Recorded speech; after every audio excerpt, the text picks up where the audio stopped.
અમદાવાદ જિલ્લાના ધોળકા શહેરમાં કલીકુંડ વિસ્તારના ગુંદરા રોડ ઉપર છેલ્લા ઘણા સમયથી રસ્તા પર ઉભરાતી ગટરો અને રોડ રસ્તાઓમાં પડેલા ખાડાઓથી ઘણા રાહદારીઓ પાણી ભરેલા ખાડામાં પોતાના વાહનો લઈને પડી જાય છે અને જેથી હાથ પગ ભાગવાના બનાવો બને છે। જેથી આવા બિસ્માર હાલતવાળા રોડ રસ્તા અને ઉભરાતી ગટર અને મોટા ખાડાઓમાં ગટરોના ગંદા પાણી ભરાઈ રહેતા હોવાથી આ બાબતે ધોળકા નગરપાલિકાને ધોળકા શહેરની જનતાએ વારંવાર રજૂઆત કરી હતી, પરંતુ તંત્રના પેટનું પાણી પણ હલતું નથી અને આમ જનતાના પ્રશ્નોનું નિવારણ આવતું નથી।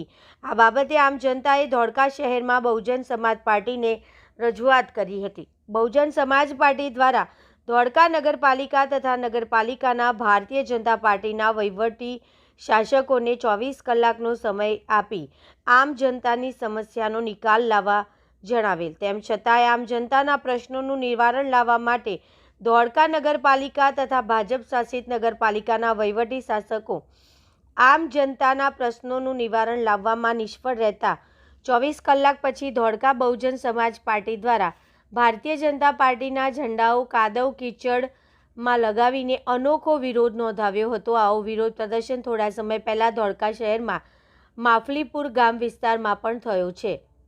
તેમ છતાં પણ તંત્ર ઘોર નિંદ્રામાં છે। વિકાસના બણગા ફૂંકતી ભારતીય જનતા પાર્ટીને વિકાસ જોવા માટે ધોળકા શહેરની મુલાકાત લેવા ખાસ આમંત્રણ બહુજન સમાજ પાર્ટી તરફથી આપવામાં આવ્યું છે। ભારત દેશના કોઈપણ એક મોટા નેતા ધોળકા પધારી ધોળકા શહેરની વિઝિટ કરી ધોળકા શહેરના વિકાસની સમીક્ષા કરી બતાવે, જેથી બહુજન સમાજ પાર્ટી અને આમ જનતાની માંગ છે કે ધોળકા શહેરમાં માત્ર ભારતીય જનતા પાર્ટીને કોન્ટ્રાક્ટરોને નાણાકીય લાભ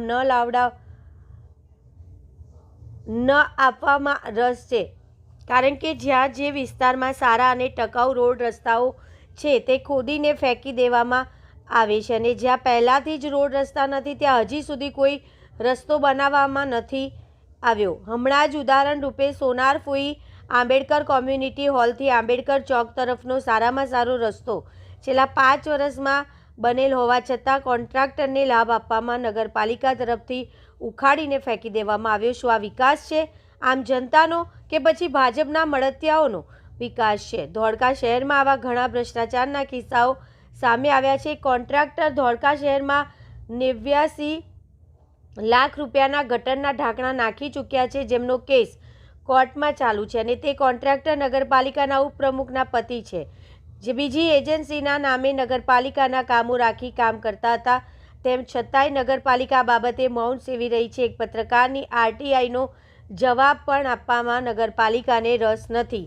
આ વિરોધ પ્રદર્શનમાં એક બહુજન સમાજ પાર્ટી ધોળકા વિધાનસભા અધ્યક્ષ જિગ્નેશ શ્રીગોડ, અમદાવાદ જિલ્લાના ઉપાધ્યક્ષ પ્રવીણભાઈ જીણિયા, અમદાવાદ જિલ્લાના મહાસચિવ રવિભાઈ પરમાર, ધોળકા વિધાનસભાના ઉપાધ્યક્ષ જે.કે. મકવાણા, ધોળકા શહેર અધ્યક્ષ અરવિંદ દાફડા તથા પૂર્વ અધ્યક્ષ મહેશભાઈ મકવાણા, વિજયભાઈ ચૌહાણ, નટુભાઈ રાઠોડ, ભરતભાઈ ચૌહાણ હાજર રહ્યા હતા। જય ભીમ। બહુજન સમાજ પાર્ટી તરફથી વારંવાર ધોળકા નગરપાલિકાને આવેદનપત્ર આપીને એક રેટના જે વેરા લે છે એ પ્રમાણેની સુવિધા મળતી નથી। પાણી ભરેલું હોય છે, ગંદકી એટલી ફેલાયેલી હોય છે અને ખાડામાં બધી જગ્યાએ પાણી ભરેલું રહે છે। ગાયો ઢોર રસ્તા પર રખડે છે, એનાથી મોટા એક્સિડન્ટ થઈને ધોળકાની પ્રજા ત્રાહિમામ પોકારી ગઈ છે।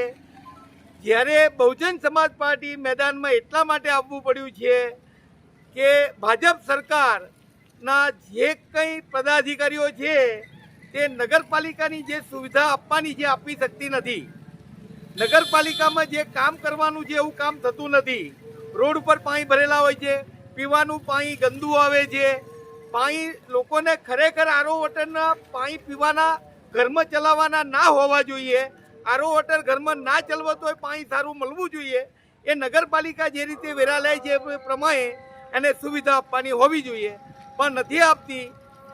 એટલા માટે ભાજપ સરકાર તરફથી કોઈ પ્રતિસાદ સારો નથી મળતો, એટલે બહુજન સમાજ પાર્ટી મેદાનમાં આવીને લોકોની પીડા જાણીને આજની તારીખમાં રોડ પર ભાજપના ઝંડા રોપીને એમને જાગૃત કરવા માંગીએ છીએ કે તમે સારું કામ નહીં કરો તો ફરી વખત તમે આ સરકારમાં ક્યારેય અમે રવા દેવાના નથી.